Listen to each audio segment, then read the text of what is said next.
Herzlich willkommen, liebe Freunde der offensichtlichen Wahrheit. Der Kanzler hat sich zur Flüchtlingskrise geäußert und mit nur ein paar Jahren Verspätung scheint sich abzuzeichnen, dass die Politiker langsam die Wünsche des Volkes erhören.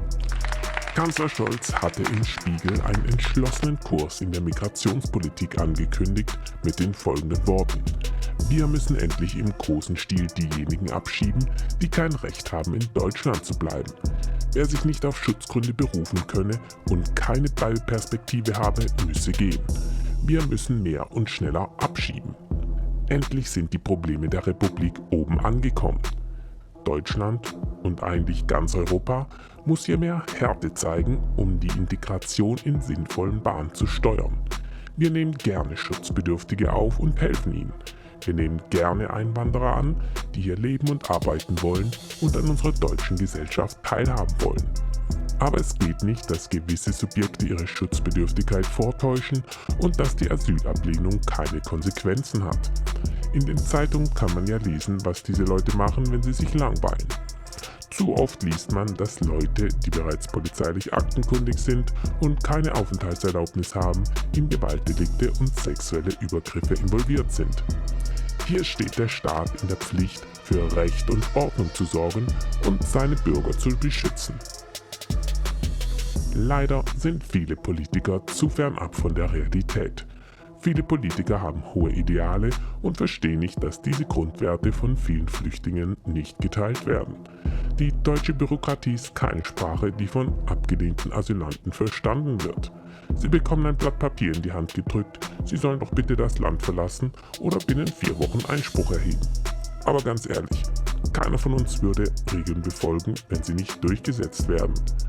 Vor allem hat sich das inzwischen unter Flüchtlingen herumgesprochen, dass der Erhalt einer Ablehnung nicht unbedingt etwas Schlimmes ist.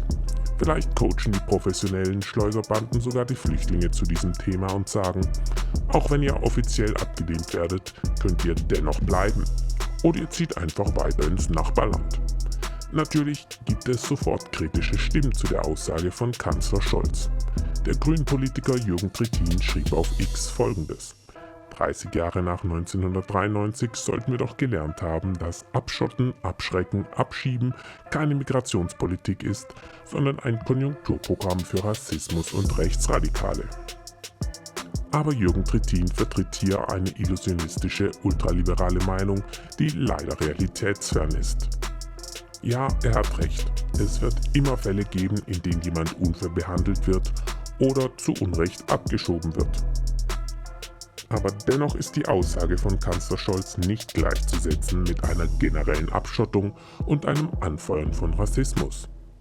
Er spricht einfach nur der breiten Bevölkerung aus dem Herzen.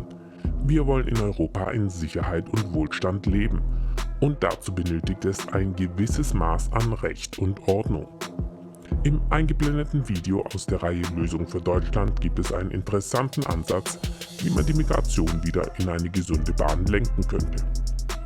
Was ist deine Meinung zu diesem Thema? Lass es uns wissen und schreib sie in die Kommentare direkt unter das Video. Außerdem bitte ich dich, den Kanal zu abonnieren, wenn nicht schon geschehen, damit wir möglichst viele Gleichgesinnte erreichen können.